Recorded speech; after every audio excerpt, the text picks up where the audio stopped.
तो चलिए अब हम लोग जो है स्टार्ट करेंगे आज यमक अलंकार को पढ़ेंगे। किसको? तो यमक अलंकार को। तो देखते हैं हम लोग कि यमक अलंकार में क्या है, कैसे है उदाहरण, ये सब समझने का हम लोग प्रयास करते हैं। ठीक है, तो चलिए शुरू करते हैं। पहला उदाहरण क्या है? तो पहला उदाहरण है कि 3 बेर खाती थी वे 3 बेर खाती है। दिए गए वाक्य में अलंकार को पहचानिए। तो यमक अलंकार सबसे पहले पहचान लेते हैं कि यमक अलंकार होता क्या है। तब तो हम इसके उदाहरण को कर पाएंगे। तो सबसे पहले यमक अलंकार को एक बार पहचान लेते हैं। तो यमक अलंकार, इसमें जो है एक शब्द कम से कम 2 बार पुनरुक्त होते हैं। एक शब्द जो एक से अधिक बार आती है। जैसे कि यहाँ पर बेर है तो एक बार है और एक बार यहाँ पर बेर आ गया। और किंतु एक या एक से अधिक बार हो, किंतु हर बार उनका अर्थ अलग हो। तो जैसे कि इनको हम समझाएंगे अभी। तो एक शब्द कम से कम 2 बार प्रयुक्त हो और हर बार उनका अर्थ अलग हो। ठीक है, उसके बाद जो यमक में स्वर व्यंजन समुदाय या वर्ण संघ की आवृत्ति होती है। सर्वत्र भिन्नार्थक सार्थक वर्ण समूह की आवृत्ति होती है। भिन्नार्थक सार्थक समूह की होगी जी। अब यहाँ पर भी बेर और यहाँ पर भी बेर, दोनों का अर्थ एक ही होगा तो फिर तो वो गलत हो जाएगा। क्योंकि यहाँ पर दो शब्द, एक ही शब्द 2 बार तो प्रयुक्त हुआ हो, लेकिन हर बार उनका अर्थ कैसा होना चाहिए? तो अलग होना चाहिए। ठीक है, सर्वत्र निरर्थक वर्णों की आवृत्ति, कहीं निरर्थक तथा कहीं सार्थक वर्णों की भी आवृत्ति हो जाती है। कहीं पर निरर्थक तथा कहीं सार्थक वर्णों की भी आवृत्ति होती है। कहीं निरर्थक वर्ण, सर्वत्र निरर्थक वर्णों का भी आवर्तन होता है। यमक में वर्णों का आवर्तन जो है, अब बेर है तर, यहाँ पर बेर है, यहाँ पर रेब आ जाता है तो नहीं होगा ना, ये भी गलत हो जाएगा। और यमक के भी भेद होते हैं कुछ, अभंग और सभंग।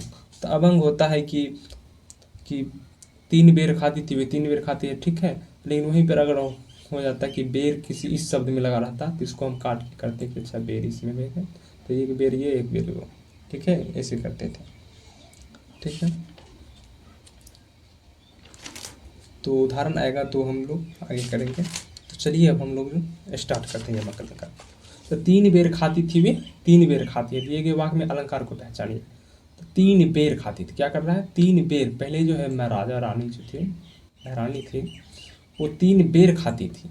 किंतु अब शिवाजी के डर से जो है, अब शिवाजी तिवाजी ये सब छोड़ो, हम नहीं जानते हैं, तुम भी नहीं जानते हो ना जानो। 3 बेर खाती थी वे 3 बेर खाती है। 3 पहले क्या करती थी? 3 बेर खाती थी। अब वे जो है 3 बेर खाती है, तो यहाँ पर बेर का अर्थ हुआ कि पहले 3 बेर खाती थी, यानी 3 टाइम खाती थी। किंतु वे जो 3 बेर खाती, मात्र 3 बेर खा के रहती, यानी फल जो होता है बेर वाला, वही 3 बेर खाती है। तो पहले 3 बेर खाती थी वे, अब 3 बेर खाती है। दिए गए वाक्य में अलंकार को पहचानिए। तो बेर बेर 2 बार प्रयोग हुआ है, किंतु हर बार उनका अर्थ अलग है। अब यमक अलंकार हो जाएगा। कैसा अलंकार? तो यमक अलंकार। अब देखो कितना पूछा गया है। तो दिए गए वाक्य में 3 बेर खाती थी वे 3 बेर खाते हैं में यमक अलंकार है। जब एक शब्द का प्रयोग 2 या 2 बार होता है, एक शब्दों का प्रयोग 2 या 2 से अधिक बार होता है तो, और दोनों बार उसका अर्थ अलग हो, बहुत बहुत महत्वपूर्ण, 2 बार तो हो लेकिन उनका अर्थ हर बार अलग हो, तो वहाँ यमक अलंकार होता है। ठीक है, अगला क्वेश्चन देखते हैं कि जो बनवाड़ी तो सुफल जो बनवाड़ी, नेह पंक्ति में कौन सा अलंकार है? अब देखो ये अभंग सभंग वाला होगा, इनको भंग करना पड़ेगा। जो बनवाड़ी तो सफल जो बनवाड़ी, नेह पंक्ति में कौन सा अलंकार? तो बनवाड़ी, एक तो बनवाड़ी ये हो जाएगा और ये बनवाड़ी ये। तो जो बनवाड़ी तो सफल जो बनवाड़ी, नेह पंक्ति में कौन सा अलंकार है? तो यहाँ पे अब हमको अर्थ पति नहीं है, लेकिन 2 बार हुआ है। जो बनवाड़ी तो सफल जो बनवाड़ी, नेह पंक्ति में कौन सा? यमक अलंकार हो जाएगा जी। तो जो बनवाड़ी सफल बनवाड़ी में नेह पंक्ति में यमक अलंकार है, यमक अलंकार। तो जहाँ कोई शब्द एक या एक से अधिक बार आए और उनका अर्थ हर बार क्या हो? अलग अलग हो, वहाँ पर क्या होता है? तो यमक अलंकार होता है। ठीक है, जैसे 3 बेर खाती थी वे 3 बेर खाती है। पहले क्या करती थी? 3 बेर खाती थी, 3 समय खाती थी, लेकिन अब ये सिर्फ 3 बेर खा के रहती है। उसके बाद सलेस अलंकार। सलेस अलंकार क्या होता है? जहाँ यहाँ पर जो है एक ही शब्द के अनेक अर्थ होते हैं और यहाँ पर हर बार उनका अर्थ अलग होता है यमक में, और सलेस में एक ही शब्द के अनेक अर्थ होते हैं। तो सलेस अलंकार, जब कोई शब्द एक ही बार आया हो लेकिन उसका एक से अधिक अर्थ निकले, वहाँ सलेस अलंकार होता है। जैसे कि रहमन पानी राखिए, बिन पानी सब सून, पानी गए न ओबरे, मोती मानुष चून।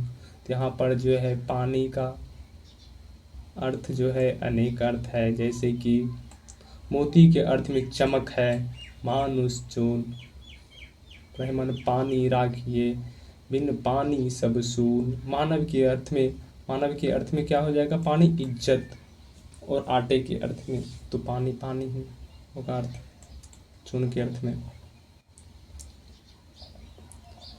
उसके बाद विप्सा अलंकार। विप्सा अलंकार क्या होता है, तो विप्सा अलंकार जब आदर हर्ष, ये कहाँ हो गया जी, कुछ गड़बड़ लग रहा है, सीधा विप्सा में कैसे आए। जैसे श्लेष अलंकार हो गया, अब विप्सा अलंकार को समझा रहा है ना। विप्सा अलंकार क्या होता है, जब आदर हर्ष शोक विस्मय आदि भावों को प्रभावशाली ढंग से व्यक्त करने के लिए शब्दों की पुनरुक्ति होती है तो उसे विप्सा अलंकार कहते हैं। इसमें जो है आदर हर्ष शोक विस्मय आदि भावों को प्रभावशाली ढंग से व्यक्त करने के शब्दों की पुनरुक्ति होती है तो वह विप्सा अलंकार होता है। जैसे सूरज है जग का बुझा बुझा, सूरज है जग का बुझा बुझा, तो इसमें क्या कहता है, इसमें विप्सा अलंकार है। जब आदर हर्ष शोक विस्मय आदि भावों को प्रभावशाली ढंग से व्यक्त करने के लिए शब्दों का पुनरुक्ति हो तो उसे विप्सा अलंकार। जैसे सूरज है जग का बुझा। और काली घटा का घमंड, घटा नभ मंडल तारक वृंद खिले। अब एक बार घटा यहाँ आया है, एक बार घटा यहाँ आया, तो यमक अलंकार होगा, लेकिन अर्थ इसका अलग अलग है कि नहीं, उसे तो हमको उदाहरण याद ही है कि ये यमक का होगा। तो काली घटा का घमंड घटा, तो यहाँ पर बोल रहा है कि काली घटा यानी कि काले बादल, घटा कर यहाँ बादल, काली घटा का घमंड घटा, कि घमंड घट गया, उसका घमंड किसी भी व्यक्ति का जो घमंड होता है उसका घट जाना। यहाँ पे घटना का अर्थ घटना है, और यहाँ पे घटा का अर्थ बादल है। तो दोनों बार क्या हुआ, घटा का प्रयोग हुआ, लेकिन हर बार उनका अर्थ अलग है ना। इसमें इस घटा का अर्थ बादल है और इस घटा का अर्थ घटना है। तो काली घटा का घमंड घटा नभ मंडल तारक वृंद खिले, इस पंक्ति में कौन सा अलंकार है, तो यमक अलंकार है। देखो कितना पूछा गया है, तो क्या लग रहा है कि बीपीएससी में नहीं पूछ सकता है, पूछ सकता है 100%। यहाँ देखो पता है एकदम, तुम्हें यमक अलंकार है। यमक अलंकार जिस अलंकार में एक शब्द का प्रयोग एक से अधिक बार होता है और दोनों बार उनका अर्थ अलग अलग होते हैं। जैसे कि काली घटा का घमंड घटा, घटा का अर्थ हो गया यहाँ पर बादल, और इस घटा का अर्थ होता है कम होना, तारक वृंद खिले, तो दोनों बार उनका अर्थ अलग है। तो यमक अलंकार। कबीरा सोई पीर है जे जाने पर पीर, जे पर पीर ना जानी सो काफिर बे पीर। तो कबीरा सोई पीर है जो जाने पर पीर, कबीरा सोई पीर है, कबीरा वही पीर है जो जाने पर पीर, यानी जो दूसरे का पीर समझता हो। जे पर पीर ना जानिए, इस पीर का और इस पीर का अर्थ तो दो समान ही है। जे जानी पर पीर, जे पर पीर ना जानिए सो काफिर बे पीर। तो कबीरा सोई पीर है, यानी कि सोई वही पीर है, यानी कि वही साधु है।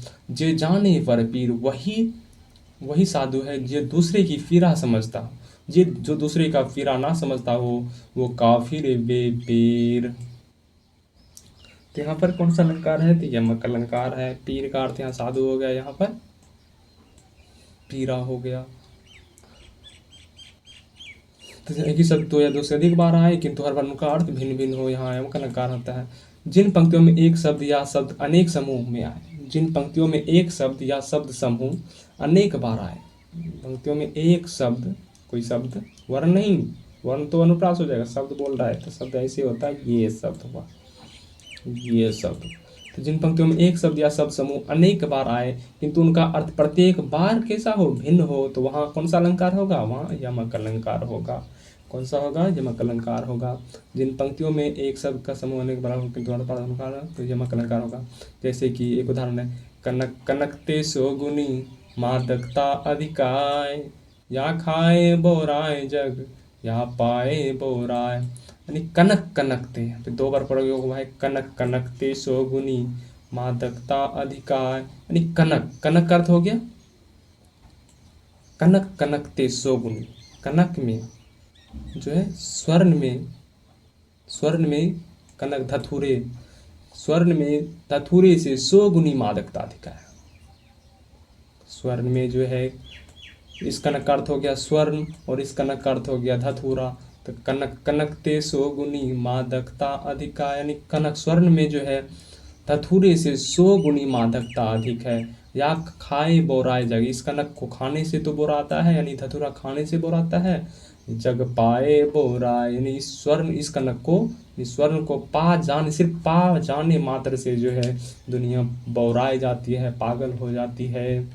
तो 2 बार तो हुआ, लेकिन हर बार उनका क्या है अर्थ अलग है। इस कनक का अर्थ स्वर्ण है और इस कनक का अर्थ धतूरा है। अगला क्वेश्चन है, निम्नलिखित में से कौन सा शब्दालंकार के हैं? शब्दालंकार 100 से शब्दालंकार 100 से सातवेद बताए थे। 100 से शब्दालंकार 100 से सातवेद। तो पहला वाला यमक हो जाएगा जी। यमक श्लेष वक्रोक्ति विप्सा, यमक श्लेष अनुप्रास, यमक श्लेष वक्रोक्ति विप्सा आदि। और ये सब तो अर्थालंकार के हैं। नेक्स्ट क्वेश्चन देखते हैं। हाँ ठीक है ना। काव्य की शोभा बढ़ाने वाले शब्द को अलंकार कहते हैं। अलंकार काव्य की जो शोभा बढ़ाता है वही अलंकार है।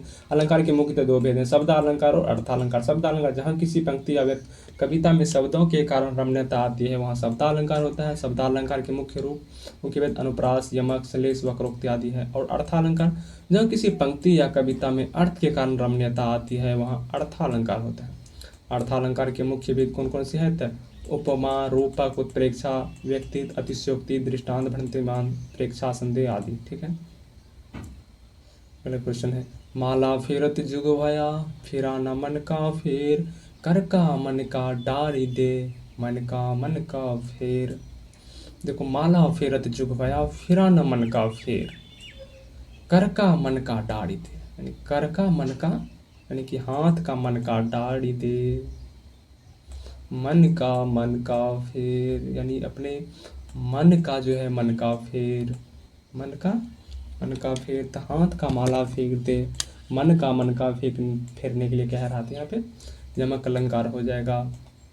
एक नाम पूछा है। तो माला फेरत जुग भया फिरा न मन का फेर, कर का मन का डाड़ी दे मन का फेर। नहीं, कौन सा है अलंकार है? यमक अलंकार है। अगला है, सारंग ले सारंग चली सारंग की ओट, सारंग झीनो पाई के सारंग कहे चोट। सारंग यहाँ पे यमक अलंकार हो जाएगा।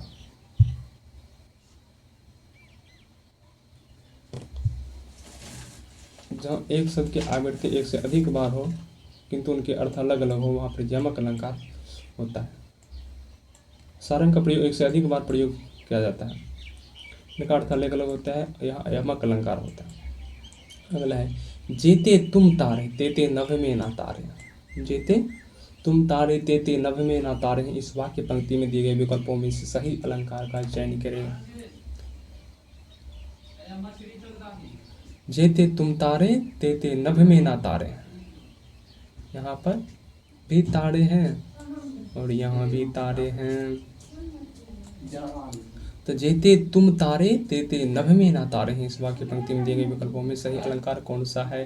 तो 2 बार तो तारे हैं, लेकिन देख रहे हैं कि उसका भेद हर बार अलग है कि नहीं। तो जेते तुम तारे कह रहे हैं कि प्रभु जेते तुम तारे, जितने को आप तारे हो उतने तो नभ में तारे भी नहीं है। तारे यानी कि प्रकाश जो कर रहा है, जितने आप तारे हैं प्रभु उतना तो नभ में भी तारे नहीं हैं। तारे यानी कि भव सागर पार करना, और ये तारे का अर्थ हुआ प्रकाश में आकाश में भी तारे हैं। इस काव्य पंक्तियाँ में दिए गए विकल्पों में सही अलंकार का चयन क्या हो जाएगा? तो यमक अलंकार हो जाएगा। तो जेते तुम तारे तेते नभ में ना तारे हैं पंक्ति में यमक अलंकार है।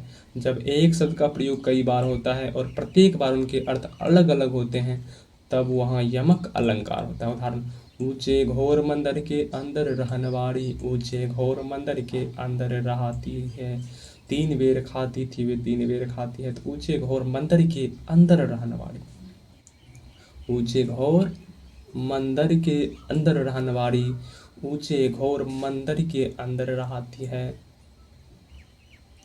तो 2 बार तो मंदिर हो गया। तो ऊंचे घोर मंदिर के अंदर रहनवाड़ी, यानी ऊंचे घोर मंदिर के, यानी कि मंदिर का अर्थ वहाँ हो गया बड़े बड़े राजघराने बड़े बड़े महल के अंदर रहने वाली। तो ऊंचे ऊंचे महल के अंदर रहने वाली ऊंचे घोर मंदिर के अंदर रहती है। तो ऊंचे घोर कहाँ रहती है? अब शेर शिवाजी के डर से। मंदिर यानी कि ऊंचे ऊंचे गुफाओं के अंदर रहती है, पहाड़ों की जो गुफा है उस गुफाओं में रहती है। तो ऊंचे घोर मंदिर, यहाँ पर मंदिर महल हो गया और यहाँ पर गुफाएं हो गई। ठीक है, अब चलते हैं नेक्स्ट।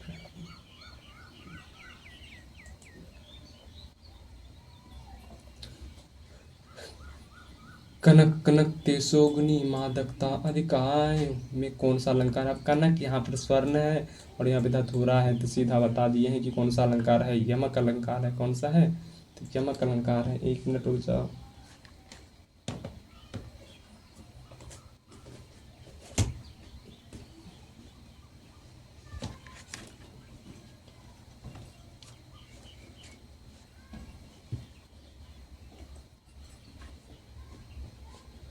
तो कौन सा अलंकार है? यमक अलंकार। देखो कितना पूछा गया, 2004 में, 9 में, यूपीटीजीटी पीजीटी में, यूपीएसआई में 17 में, पेज 16 में, यूपीएसआई हाई कोर्ट आड़ा, यूपीएसआई में। तो कनक कनक ते सोगुनी मादकता अधिका में यमक अलंकार। स्मृति में कनक शब्द 2 बार अलग अलग अर्थों में प्रयुक्त होने के कारण यमक अलंकार हुआ है। यहाँ पर पहले कनक का अर्थ स्वर्ण है और दूसरे कनक का अर्थ धतूरा है। ये सब बता चुके हैं। ये क्या है? प्रति होने पर अनुप्रास अलंकार तथा जब वर्ण की जब आवृत्ति होती है तो वहाँ पर अनुप्रास अलंकार। जब एक ही शब्द की आवृत्ति हर बार हो किंतु उनका अर्थ अलग अलग हो तो वहाँ पर यमक अलंकार है। किंतु जब एक शब्द के कई अर्थ हो जाए तो वहाँ पर श्लेष अलंकार हो जाता है। अगला है, तो पे बारू उर्वशी श्रृणराधिके सुजान, तू मोहन के उर्वशी वे उर्वशी समान। अब देखो यहाँ पर उर्वशी और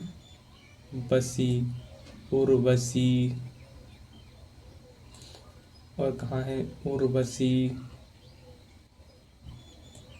सुनराधिके सुजान, तोपे वारू उर्वशी। तो सटना चाहिए दोनों।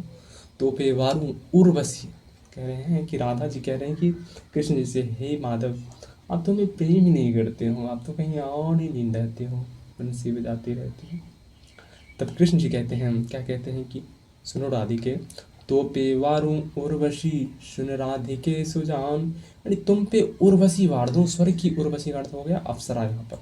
तो पे वारू उर्वशी, स्वर्ग की जो अप्सराएं हैं उसे भी वार दूं तुम्हारे लिए राधिके, तो काहे नाराज हो हमसे। तो पे वारू उर्वशी, स्वर्ग की जो अप्सरा भी आ जाए उसे भी मैं तिरस्कृत कर दूं। तू सुन राधिके सुजान, तू मोहन के उर्वशी, उर का अर्थ हो गया हृदय और बसी का बसना। तू मोहन के उर्वशी, तू जो है मोहन के मेरे अंदर धड़कन हृदय में बस रही हो राधे।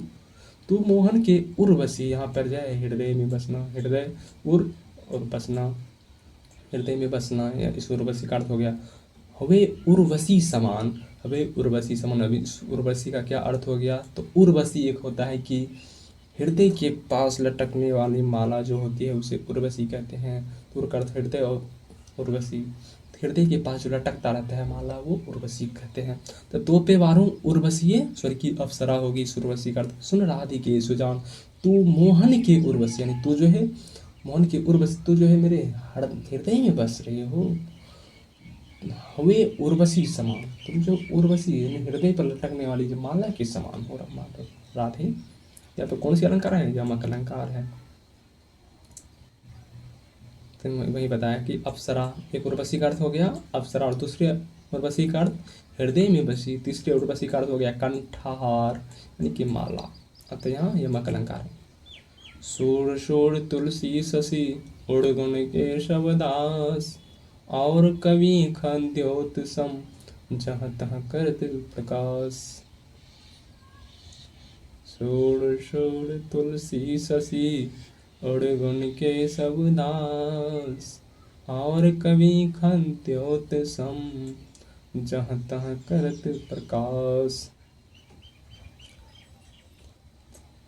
तो सूर सूर तुलसी, तो यहाँ पे सम देख के जो है क्या करना नहीं कर लेना, उपमा नहीं कर लेना है, उसे उपमा है भी नहीं।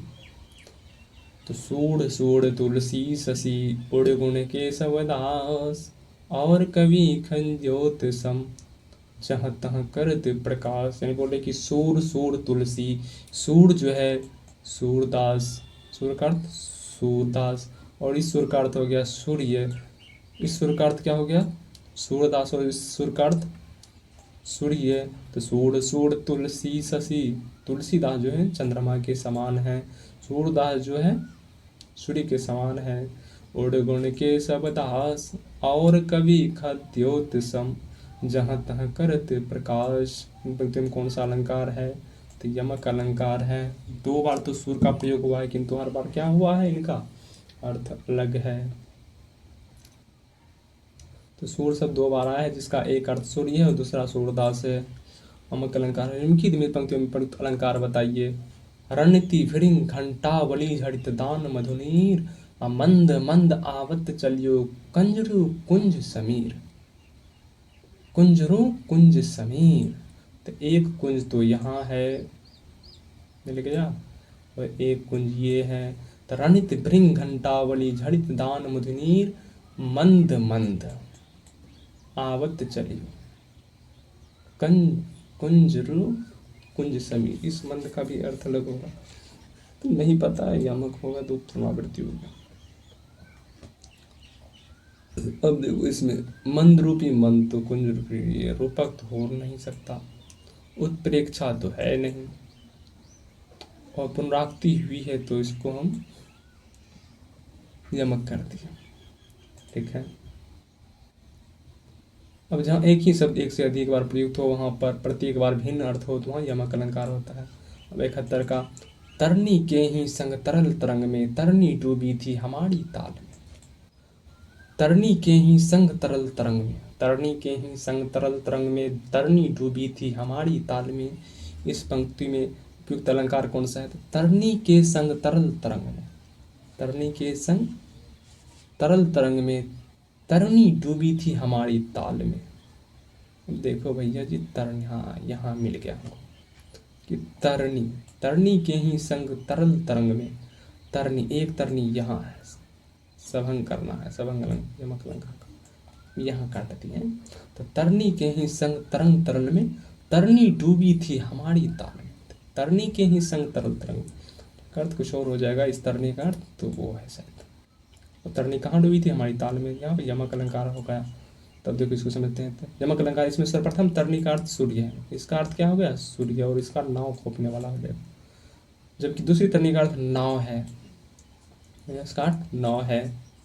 जब एक ही शब्द दो या दो से अधिक बार प्रयुक्त हो कि दो हर बार उनका अलग अर्थ हो, यहाँ यमक अलंकार हो जाएगा।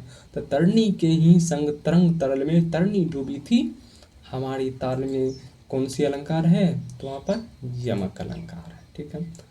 खग कुल कुल सा बोल रहा लो यहाँ लतिका भरी लाई में। रेखांकित शब्द में अलंकार है खग कुल कुल सा बोल रहा, यमक अलंकार है। कौन सा है, तो यमक अलंकार है। खग कुल कुल सा बोल रहा है, खग कुल जो है वो कुल कुल सा, खग पूरे खग का कुल जो है वो कुल कुल सा बोल रहा है। इसमें यमक अलंकार हुआ है जहाँ एक शब्द से अधिक बार प्रयुक्त हुआ है किंतु उसका अर्थ अलग अलग हो तो यमक अलंकार। दिए गए प्रश्नों में चयन करें। ऊंचे घोर मंदिर के अंदर रहने वाली, ऊंचे घोर मंदिर के अंदर रहती है, समझा दिए। ऊंचे घोर मंदिर के यानी कि ऊंचे ऊंचे महल के अंदर रहने वाली, ऊंचे घोर मंदिर के अंदर रहती है यानी ऊंचे ऊंचे पर्वतों की गुफाओं में रहती है, तो यमक अलंकार है। जब एक ही शब्द एक से अधिक बार आए तथा भिन्न भिन्न अर्थ हो, जब एक ही शब्द एक से अधिक बार आए और हर बार उनका क्या हो, अर्थ भिन्न भिन्न हो, तो वहाँ यमक अलंकार होता है। उदाहरण, माला फेरत जुग भया फेरा ना मन का फेर, कर का मन का डाली के मन का फेर। तो कर का मन का यानी कर का यानी हाथ का, मान का, माला फेर डाल के मन का फेर। डैश, यह पंक्ति यमक अलंकार का भेद नहीं है। यमक अलंकार का भेद कौन सा नहीं है, सूरज है जग का बुझा बुझा, तीन बेर खाती थी वे तीन बेर खाती है, तो बेर बेर यमक अलंकार का है। कर का मन का डाली के मन का फेर, हाँ खग कुल कुल सा बोल रहा है, यमक का है। तो सूरज है जग का बुझा बुझा, ये नहीं है अलंकार नहीं, बल्कि इस पंक्ति में पुनरुक्ति प्रकाश अलंकार है। काव्य में जहाँ एक समान शब्द की क्रमशः आवृत्ति हो पर अर्थ भिन्नता ना हो। काव्य में जहाँ एक समान शब्द की क्रमशः आवृत्ति तो हो पर अर्थ जो है भिन्नता ना हो, तो वहां पर कौन सा अलंकार होता है?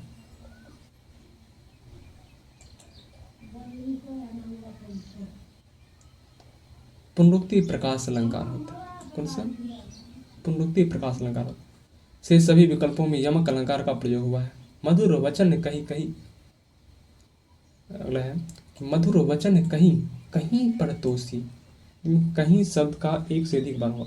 मधुर वचन कहीं, इसका अर्थ हो गया कहना। मधुर वचन कहीं कहीं पर तोसी, तो पंक्ति में कहीं शब्द का एक से अधिक बार हुआ है। इसका कारण काव्य की सुंदरता में वृद्धि भी है। यहाँ काव्य पुनरुक्ति प्रकाश अलंकार है। कहे कबीर बेनी बेनी ब्याल की चतुराई लेनी, इनमें कौन सा अलंकार का प्रयोग हुआ है? कहे कबीर बेनी बेनी, कहे कबीर बेनी बेनी ब्याल की चतुराई लेनी, ये तो बेनी है। कहे कबीर बेनी, ये अपना नाम दे दिया है, बेनी कबीर। और बेनी ब्याल की चतुराई, इसका अलग अर्थ है ब्याल की चतुराई लेनी। इनमें कौन सा अलंकार है? ये यमक अलंकार हो जाएगा। कहे कबीर बेनी ब्याल की चतुराई में यमक अलंकार है। इसमें बेनी शब्द 2 बार आया है।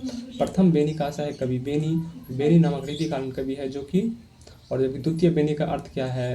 द्वितीय बेनी का अर्थ है चोटी, बाल की चोटी से है। तो कहे बेनी बेनी यानी कि चोटी, ब्याल की चतुराई लेनी। अब देखो, सजना है मुझे सजना के लिए, सजना है मुझे सजना के लिए में कौन सा अलंकार? अब देखो, सजना, मुझे सजना यानी श्रृंगार करना है, सजना के लिए। किसके लिए? तो सजना के लिए, यानी कि अपने साजन, अपने पति के लिए। तो सजना है मुझे सजना के लिए में कौन सा अलंकार है? यमक अलंकार। कौन सा अलंकार है? यमक अलंकार है। और कुछ उदाहरण देख लें। बड़जीते सर मैन के ऐसे देखे मैं ना, हरनी के नैनानते हरिनी के ए नैन, ये कौन सा अलंकार होगा? यमक अलंकार। कुछ और उदाहरण यमक के देख लेते हैं। मूर्ति मधुर मनोहर देखिए भयो विदेहु विदेहु विषेख। यहाँ पर विदेहु का अर्थ हो गया राजा जनक, और विदेहु एक शरीर की शुद्ध बुद्ध खो बैठना।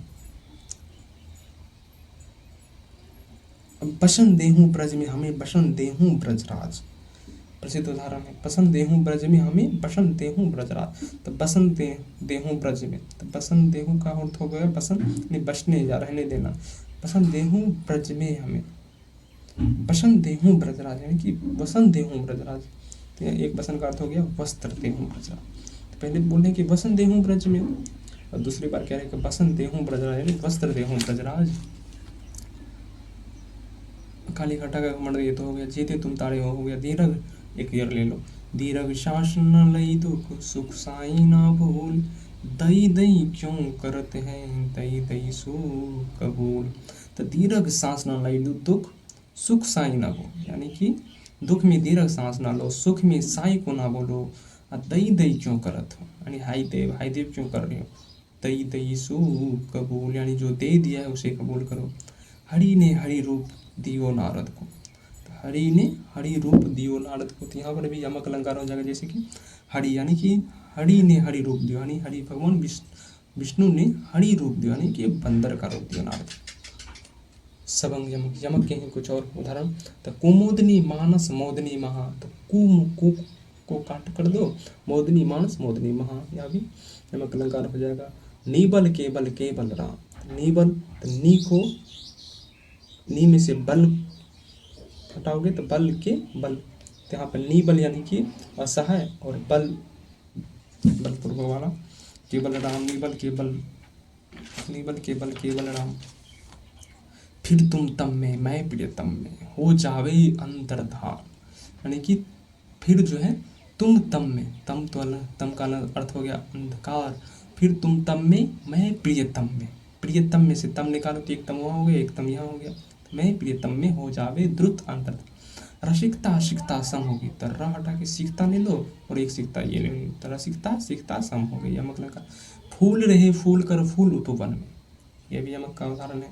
तो फूल रहे फूल कर फूल उपवन में, तो फूल रहे यानी कि पल्लवित होना, फूल रहे फूल कर यानी बड़ा होकर, फूल उपवन में पुष्प संचय। आयु शिक्षावन विरह सरसावन, आयु शिक्षावन, अगला उदाहरण आयु शिक्षावन विरह सरसावन लगियो है बरसावन सलिल चहु औरते। तो आयु है शिक्षावन विरह सरसावन, ये भी सावन, लगियो है बरसावन, तो बरसावन में सावन हटाओ, सलिल चहु। एक और ये मचलते चलते ये जीव हैं दिवस में वश में रहते नहीं विमलता मलता हटा रही विचरते चढ़ते सुख में से। अगला उदाहरण देखते हैं। अंगना में दिखाती तऊ अंगना, अंगना हमारी उन्हीं से बड़ी। तो अंगना में दिखाती तऊ अंगना, यानी कि अंगना में दिखाती हूँ अंगना, अंगना दिखाती तऊ यानी कि मैं अपनी आंगन दिखा रही हूँ, अंगना नहीं स्त्री नहीं, अंगना हमारी उन्हीं से पड़े, अंग नहीं, एक अंगना का अर्थ स्त्री और एक का अंग नहीं। माला फिरत जो होया गया ना मन का प्रीत हो गया, तेरी बरछी ने, तेरी बरछी बरछीने हैं खलन से कुमोदनी मानस मोदनी मान, ये भी यमक का है। लहर लहर कर यदि चूमे तो किंचित विचलित मत होना, ये लहर जो है लहर कर, तो कर हटा के लहर ले लो, तो लहर लहर कर यदि, लहर का अर्थ हो गया एक पानी का लहर, और लहर कर यानी ऊंचे उठकर, यदि चूमे तो किंचित विचलित मन होना, यहाँ भी यमक अलंकार हो गया। ठीक है, तब यह हो गया सजना है मुझे सजना के लिए। अब श्लेष अलंकार को देखते हैं। तो श्लेष अलंकार को देखते हैं, कितना हो गया, आधा घंटा हो गया है अभी। तो श्लेष अलंकार आज जो है हम ये शब्द अलंकार तो कर ही लेंगे पूरा। सुवर्ण को ढूंढत फिरे कवि व्यभिचारी चोर, तो सुवर्ण का यहाँ अर्थ अलग अलग हो गया, बताएं इससे पहले भी। तो सुवर्ण को ढूंढत फिरे, सुवर्ण का अर्थ हो गया यहाँ पर कवि के अर्थ में हो गया सुवर्ण का सुंदर अर्थ, सुंदर अक्षर, व्यभिचारी के अर्थ में सुवर्ण सुंदर स्त्री, और चोर के अर्थ में स्वर्ण हो गया। ठीक है, तो यहाँ पर श्लेष अलंकार है। श्लेष अलंकार के बारे में कुछ तो जान भी नहीं किए। तो इसमें जो है श्लिष्ट धातु है, श्लेष में जो है श्लिष्ट धातु है। श्लेष का अर्थ होता है सटना, सट्रिक बना दो, सो से श्लेष सो से सटना, यानी कि एक ही शब्द में जो है अनेक अर्थ चिपके रहते हैं। तो श्लेष का क्या अर्थ है, सटना या चिपकना। श्लेष का क्या अर्थ है, सटना या चिपकना, सो से श्लेष सो से सटना चिपकना। जहाँ एक शब्द अनेक अर्थों में प्रयुक्त होता हो वहाँ श्लेष अलंकार होता है, जहाँ एक शब्द जो है अनेक अर्थों में प्रयुक्त होता हो वहाँ पर क्या होता है, वहाँ श्लेष अलंकार होता है। जहाँ कोई शब्द एक ही बार आया हो, श्लेष में देखो कोई शब्द एक बार तो आया हो लेकिन उनका एक से अधिक अर्थ निकले, इसमें जब कोई एक शब्द तो आया हो, जैसे यहाँ एक शब्द आया लेकिन उनका अर्थ एक से अधिक निकल तो वहाँ पर श्लेष अलंकार होता है। तब चलते हैं, श्लिष्ट पदों में अनेक अर्थों के कथन को कहते हैं, श्लिष्ट पदों से अनेक अर्थों के कथन को कहते हैं श्लेष अलंकार। क्या कहते हैं, श्लेष अलंकार। श्लिष्ट पदों से अनेक अर्थों के कथन को श्लेष कहते हैं। श्लेष अलंकार की दो बातें आवश्यक है, जैसे एक शब्द में एक से अधिक अर्थ होता है, एक ही शब्द में क्या होगा, अधिक अर्थ होगा, और एक से अधिक अर्थ प्रकरण में आक्षेपित हो जाता है। जैसे माया महाठंगनी हम जाने, माया महाठंगनी हम जानी त्रिगुण फांस लिए कर डोले बोले मधुर वाणी, यहाँ तक है। तो माया महाठंगनी हम जानी त्रिगुण फांस लिए कर डोले बोले मधुर वाणी, यहाँ पर त्रिगुण, त्रिगुण जो है का अनेक अर्थ है। त्रिगुण का एक अर्थ तो तीन गुण सत्व रज और तमो, सत्वगुण रजोगुण और तमोगुण है, और तीन गुण त्रिगुण यानी कि तीन धागों वाली रस्सी हो गया। ठीक है, अब नवजीवन दो घनश्याम हम, नवजीवन दो घनश्याम हमें, तो यहाँ पर जो है घनश्याम का भी दो अर्थ हो जाएगा और नवजीवन का। जैसे कि घनश्याम का एक तो नवजीवन दो घनश्याम हमें, यानी कि नया जीवन दो घनश्याम, हे मुरलीधर हे कन्हैया मुझे नया जीवन दीजिए, और एक नवजीवन तो मुझे नया जीवन दो, घन घन कहते हैं बादल को, काले बादल, तो नया जीवन दो हमें हे काले बादल, यानी नया जीवन यानी कि पानी दो हमें। यहाँ पर श्लेष अलंकार है। नवजीवन दो घनश्याम में पंक्ति में श्लेष अलंकार है, अन्य विकल्प और संगत है। श्लेष अलंकार, श्लेष का अर्थ होता है चिपका या चिपकना, श्लेष से सटना, अर्थात जब एक ही शब्द से एक से अधिक अर्थ चिपके हो वहाँ श्लेष अलंकार होता है। जैसे कि प्रहिमन पानी राखिए बिन पानी सब सून, पानी गए न ओबरे मोती मानुष चून, यहाँ पर पानी में क्या है, श्लेष पद है, तो श्लेष पद है, नहीं इसके अनेक अर्थ निकल रहे हैं। श्लेष पद का मतलब श्लेष। पूछ देखिए इसमें कि श्लेष पद क्या है, तो इसमें पानी, ठीक है। तो निम्नलिखित में इसके अलंकार के शब्द का प्रयोग एक ही बार किया जाता है पर उसके एक से अधिक अर्थ निकले जाते हैं, एक से अधिक अर्थ निकलते हैं। तो सो से शब्द, सो से श्लेष और सो से सटना, सो से श्लेष, सो से सटना, एक ही अर्थ में, एक ही शब्द में अनेक अर्थ सटे रहते हैं। तो किसमें, श्लेष में। और कितना में पूछा गया है, बिहार दरोगा में पूछा गया है, ससुराल इसमें पूछा है। तुम अब की बार नहीं पूछोगे, कैसे मान ले, पूछ सकता है कि किसमें, किस अलंकार में शब्द का प्रयोग एक ही बार किया जाता है, किस अलंकार में शब्द का प्रयोग एक ही बार किया जाता है पर उसके एक से अधिक अर्थ निकलते हैं, किसमें, तो श्लेष अलंकार में। जहाँ पर कोई एक शब्द एक ही बार आया हो उसके अर्थ अलग अलग निकलते हैं, वहाँ श्लेष अलंकार होता है। श्लेष का अर्थ होता है चिपका हुआ या सटना, सोचे श्लेष, सोचे सटना, चिपकना। जैसे कि रहमन पानी राखिए, बिन पानी सब सून, पानी गए न ओवरे, मोती मानुष चून। तो यहाँ पर पानी का अर्थ बता ही चुके हैं कि पानी का अर्थ क्या हो गया, रहमन पानी राखिए, बिन पानी सब सून, पानी गए न ओबरे, मोती मानुष चून। एक पानी का अर्थ तो चमक हो गया, मोती के अर्थ में चमक हो गया, मनुष्य के अर्थ में इज्जत हो गया, और चून यानी कि आटा के अर्थ में पानी पानी रहा। तीन अर्थ प्रयोग किया गया, पहला मनुष्य के संदर्भ में, दूसरा अर्थ आभा या तेज के संदर्भ में, तथा तीसरा अर्थ जल के संदर्भ में। चिड़ जो भी जोड़ी, चिड़ जीवो जोड़ी जुड़े, क्यों न स्नेह गंभीर, को घटिए वृषभानुजा, वे हलधर के वीर। तो वृषभानुजा श्रेष्ठ पद है, इसके अनेक अर्थ निकल रहे हैं, इसके अनेक अर्थ निकल रहे हैं। तो चिड़ जो भी जोड़ी जुड़े, क्यों न स्नेह गंभीर, को घटिए वृषभानुजा, वे हलधर के वीर। तो एक तो वृषभानुजा का अर्थ हो गया कि राधा, और एक वृषभानुजा का यानी कि वृषभ, वृषभ कहते हैं बैल को, तो वृष की बहन या बेटी, बैल की बेटी बाजरी हो जाएगी, तो सही है ना, ठीक है। हलधर के वीर, देखो कृष्ण हो जाएगा। कभी चिड़ जो भी जोड़ी जुड़े, क्यों न स्नेह गंभीर, को घटिए वृषभानुजा, वे हलधर के वीर। पंक्ति में श्लेष अलंकार है। जब वृषभानुजा और हलधर सब के दो दो अर्थ है, एक हलधर के वीर तो कृष्ण हो गए, और एक हलधर के वीर बैल के ये हो जाएंगे, ठीक है। अब चलते हैं नेक्स्ट पर।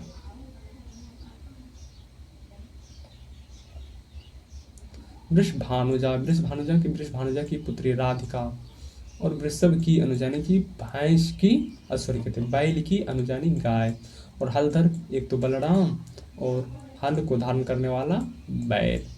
जहाँ कोई एक शब्द एक ही बार प्रयोग होता है किंतु उसके अर्थ एक से अनेक अर्थ होता है, तो श्लेष अलंकार होता है। श्लेष का अर्थ होता है चिपका या चिपकना, एक शब्द का दो या दो से अधिक बार अर्थ चिपके होते हैं। कुछ और उदाहरण जैसे कि छोटे छोटे तो बहुत समझने योग्य, जैसे कि जहाँ गांठ तहाँ रस नाही, जहाँ गांठ तहाँ रस नाही।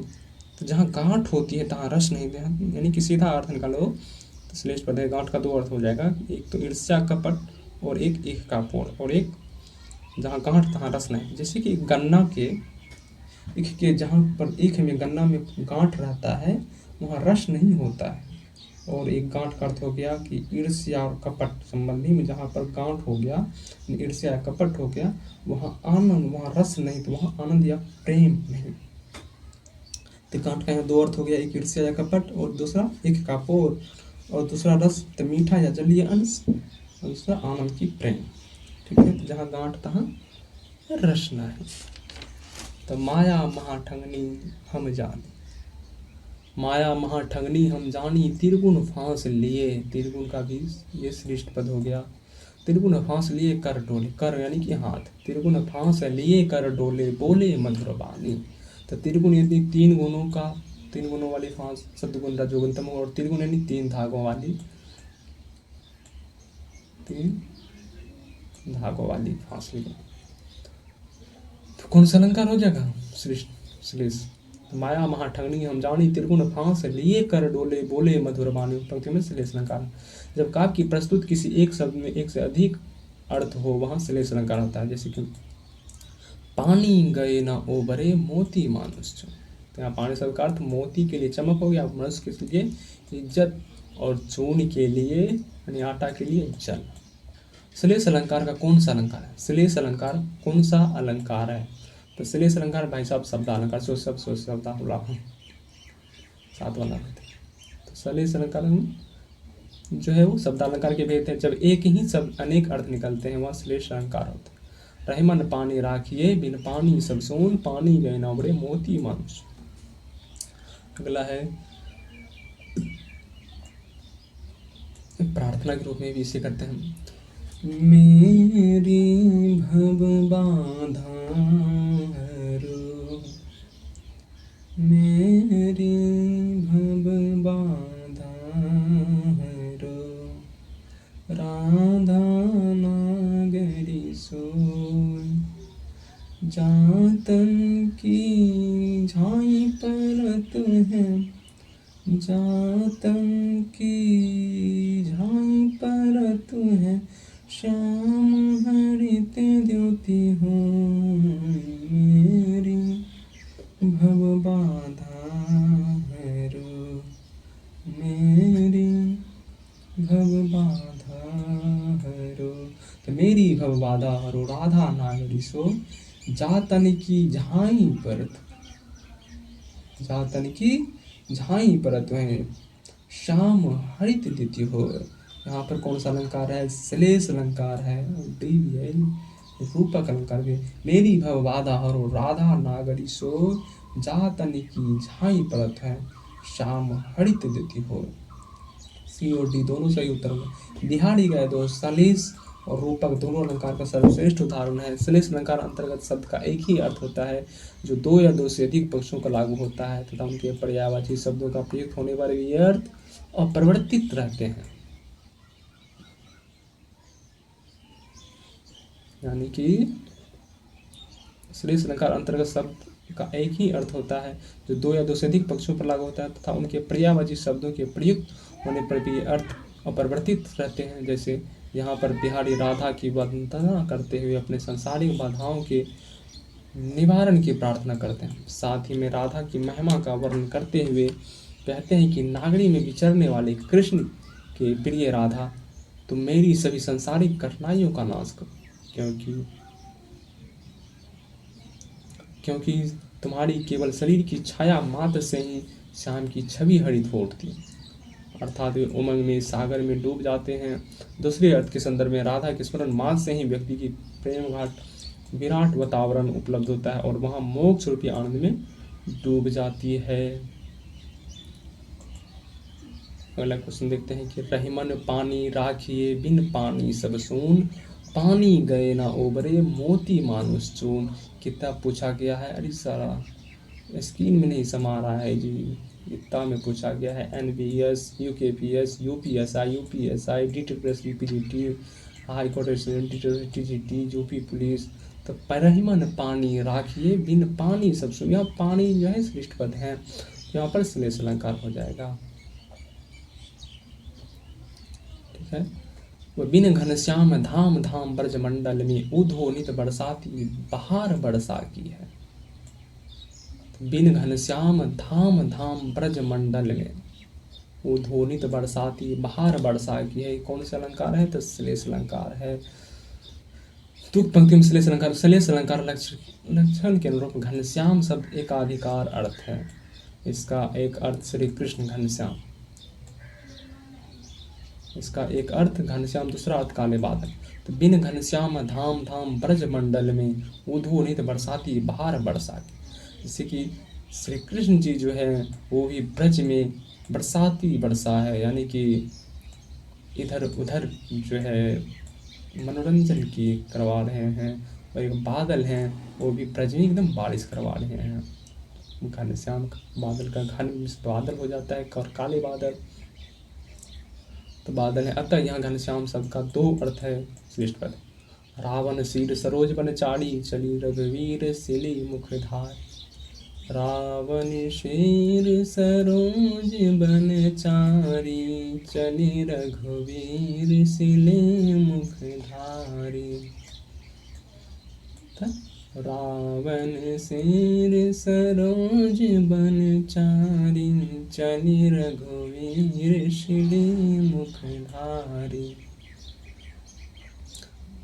सिली मुख में कौन सा अलंकार है? यहाँ पर श्लेष अलंकार है। तो रावण शीर सरोज बनचारी, चले रघुवीर सिली मुखधारी। तो यहाँ पर काव्य में किसी शब्द का प्रयोग एक बार किया जाए तो वहाँ पर श्लेष अलंकार होता है। तो प्रश्न दिए गए चौपाई में सिली मुख के दो अर्थ हैं। सिली मुख के कितने अर्थ हैं? दो अर्थ हैं। दो अर्थ जैसे कि बाण तथा भौरा। एक अर्थ तो बाण हो गया और दूसरा क्या हो गया? भौरा हो गया अर्थ, इसलिए इस अलंकार है। अजो तरियानो ही रहो, श्रुति सेवत एक अंग में अलंकार कौन सा है?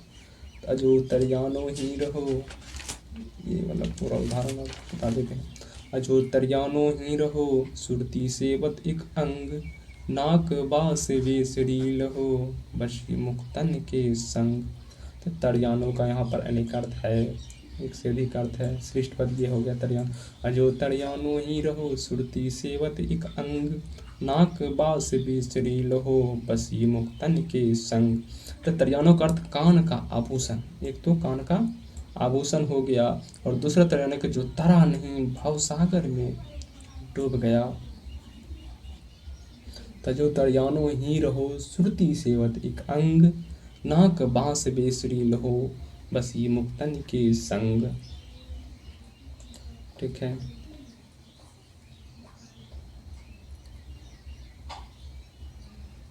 अजो तरियानो ही रहो, श्रुति सेवत एक अंग पंक्ति में श्लेष अलंकार है। जहाँ कोई शब्द एक से अधिक अर्थों में प्रयुक्त हो वहाँ पर श्लेष अलंकार होता है। फिर पंक्ति में श्रुति शब्द दो अर्थों में, श्रुति भी का भी दो हुआ है। पहला अर्थ श्रुति का अर्थ हो गया सुनना और दूसरा क्या हो गया? कान। दूसरा अर्थ हो गया श्रुति का कान। और तरियोना का अर्थ हो गया कान का आभूषण। तरियो नाही का अर्थ हो गया तरियो नाही। नहीं देखे गुरु जी, किधर था जी?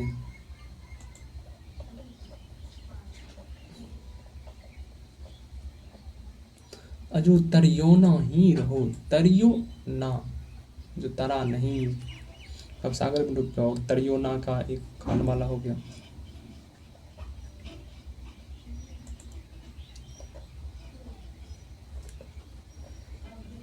ठीक है। सुवर्ण को ढूंढत फिरे, कवि कामी और चोर। यहाँ पर तो कवि के लिए अलग हो जाएगा, व्यभिचारी के लिए अलग, व्यभिचारी के लिए सुंदर स्त्री और चोर के लिए स्वर, कवि के लिए सुंदर अक्षर। श्लेष अलंकार है। श्लेष अलंकार, श्लेष का अर्थ होता है चिपकना। अतः जब कोई शब्द एक बार आए और उनका अर्थ अनेक हो तो वहाँ पर श्लेष अलंकार होता है। उदाहरण के लिए चरण धरत चिंता करत, वही वाला, चरण धरत चिंता करत, चितवत चारही और, सुवर्ण को ढूंढत फिरे, कवि कामी और चोर। कवि कामी, काम व्यभिचारी कर दिया, कवि कामी और चोर। तो में सुवर्ण जो है उनका तीन अर्थ है। कवि के अर्थ में सुंदर वर्ण, और व्यभिचारी के अर्थ में सुंदर स्त्री, और स्वर चोर के अर्थ में स्वर्ण या सोना। जिसमें कवि सुंदर वर्ण की व्यभिचारी। जो घनीभूत पीरा थी मस्तक में स्मृति सी छाई, दुर्दिन में आंसू बनकर वह आज बरसने आई। तो इसमें कौन सा अलंकार है? श्लेष अलंकार। जो घनीभूत पीरा थी मस्तक में स्मृति सी छाई, दुर्दिन में आंसू बनकर आज बरसने आई। तो फिर श्लेष अलंकार है। श्लेष अलंकार एक सबसे अधिक अर्थ जुड़े होते हैं, वहाँ श्लेष अलंकार होता है। जैसे कि एक अलग, तो मेरी भगबाधा हरो, राधा नागरी सो, जातन की झाई परत है, श्याम हरित द्युति होए। अब श्लेष अलंकार है। जहाँ गांठ तहाँ रस नाही, तो यहाँ पर देखो, जहाँ गांठ तहाँ रस नाही, जहाँ गांठ तहाँ रस नाही। एक यहाँ पर तो एक इख के पूर्व में लो, तो जहाँ पर गांठ है इक्के पोर मिलो, तो जहाँ पर गांठ है वहाँ पे रस नहीं है, जलीय पदार्थ मीठा रस या जलीय पदार्थ नहीं है। और एक रिश्तेदारी के संबंध में लो, संबंधी के संबंध में लो, तो एक के संबंध में एक का पोर लो, तो जहाँ पर एक का पोर, एक के पोर जो है जहाँ पर जलीय अंश नहीं है। और संबंधी मिलो तो जहाँ पर गांठ है, यानी कि ईर्ष्या है, कपट है, तो वहाँ पर रस नहीं, वहाँ पर आनंद या प्रेम नहीं। यह जानत सब कोई, तो जहाँ गांठ तहाँ रस नाही, यह जानत सब कोई में कौन सा अलंकार है? तो श्लेष अलंकार है। तो श्लेष अलंकार ये सब तो हो ही गया है गुरु जी। निबंध में इसको अर्थालंकार का एक भेद नहीं है। अर्थालंकार, शब्दालंकार नहीं, अर्थालंकार का भेद नहीं है। रूपक है, उपमा है, उत्प्रेक्षा है, श्लेष नहीं है, तो शब्दालंकार का है। सातवें बला में श्लेष, सातवें बला में आता है श्लेष, सातवां बला में श्लेष अलंकार, शब्दालंकार के देखिए। शब्दालंकार में कौन कौन से आते हैं? अनुप्रास, यमक, श्लेष, वक्रोक्ति, पुनरुक्ति, विप्सा आदि। ठीक है। अब उपमा में जो एडेंगे गुरु जी, उपमा तो है, टकराव तो है, लेकिन वो अर्थालंकार हो जाता है, इसलिए उसको दूसरे पार्ट में हो सकता है कि दूसरे पार्ट में करें। वक्रोक्ति को पढ़ लेते हैं भैया जी। वक्रोक्ति का तो उदाहरण से हम भी आज पढ़ रहे हैं। भरत भूप सिय राम लखन वन सुनि सानंद सुहागो, पुर परिजन अवलोकि मातु सब सुख संतोष लहागो। काव्य पंक्ति में कौन सा अलंकार है? क्या है? काकू वक्रोक्ति है। कौन सी है? काकू वक्रोक्ति अलंकार है। तो भरत भूप सिय राम लखन वन सुनि सानंद सुहागो, सुर परिजन अवलोकि मातु सब सुख संतोष लहागो। कौन सा है? तो काकू वक्रोक्ति है। तो काकू वक्रोक्ति अलंकार क्या होता है? चलिए इसको देखते हैं। जब किसी व्यक्ति या वक्ता के द्वारा कहे गए शब्दों उसकी कंठ ध्वनि के कारण सुनने वाला व्यक्ति कुछ और अर्थ निकाले, तब वहाँ काकू वक्रोक्ति होती है। यानी कि कहे तो कुछ और, लेकिन उसने ग्रहण कुछ और कर लिया, तो वहाँ पर काकू वक्रोक्ति होती है। से भरत भूप सिय राम लखन वन सुनि सानंद सुहागो, पुर परिजन अवलोकि मातु अब सब सुख संतोष लिहागो। तो जब बोले हम कुछ और, लेकिन ग्रहण कुछ और कर ले रहा, तो वो काकू वक्रोक्ति होता है। कौन तुम मैं घनश्याम तो बरसों कित जाए, कौन तुम मैं घनश्याम तो बरसों कित जाए। यहाँ पर श्लेष वक्रोक्ति है। तो कौन तुम मैं घनश्याम तो बरसों कित जाए, मैं काकू वक्रोक्ति अलंकार है। जबकि अन्य विकल्प और संगत में कौन तुम तो घनश्याम, वो बोला कि मैं घनश्याम तो बरसों कित जाए, तो बरस जा, कहाँ जा रहे हो। तो ये तो बोला कि मैं घनश्याम, मैं कृष्ण हूँ, उसने समझ लिया कि घनश्याम यानी काला बादल है, तो बरस जा, कहाँ जा रहा है। काकू वक्रोक्ति, जब किसी व्यक्ति वक्ता के द्वारा कहे गए शब्द उसकी कंठ ध्वनि के कारण सुनने वाला व्यक्ति श्रोता कुछ और अर्थ निकल कहने कौन तुम मैं घनश्याम, ध्वनि के कारण कुछ और समझ लेता है, व्यक्ति श्रोता कुछ और अर्थ निकाले, तब वहाँ काकू वक्रोक्ति अलंकार होता है। जैसे कि मैं सुकुमारी नाथ वन जोगी, तुम ही उचित ताप भौकूं भौगू। मैं सुकुमारी नाथ वन जोगी, तुम ही उचित तप भौकूं भौगू। यहाँ पर भी वक्रोक्ति, काकू वक्रोक्ति है। श्लेष वक्रोक्ति अलंकार, जहाँ पर श्लेष की वजह से वक्ता द्वारा बोले गए शब्दों का अलग कार्य निकाला जाए, वहाँ श्लेष वक्रोक्ति अलंकार होता है। है मौसम कौन है कुटिल खल काम, ये कौन सा अलंकार है? तो वक्रोक्ति है। मौसम कौन कुटिल खल कामी में कौन सा अलंकार है? वक्रोक्ति है। वक्रोक्ति अलंकार है जहाँ कथन को सुनने वाला कथन के अर्थ में कल्पना दूसरे भाव से कर लेता है, वहाँ वक्रोक्ति अलंकार होता है। अगला है मैं सुकुमारी नाथ वन जोगी में कौन सा है? मैं सुकुमारी नाथ वन जोगी, ये कौन सा है? तो काकू वक्रोक्ति है। कौन सा है? मैं सुकुमारी नाथ वन जोगी में काकू वक्रोक्ति, मैं सुकुमारी नाथ वन जोगी पंक्ति में काकू वक्रोक्ति अलंकार है। इसमें सीता द्वारा स्वयं की कोमल तथा अपने पतिराम को वन के योग्य होने का व्यंग्य किया गया है। ठीक है। अब कौन सा अलंकार है जी? वो अर्थालंकार स्टार्ट होता है यहाँ से। हम लोग जो हैं अर्थालंकार पढ़ेंगे दूसरे वीडियो में। ठीक है। तो आज के लिए यहीं तक, मिलते हैं हम लोग नेक्स्ट वीडियो में। धन्यवाद।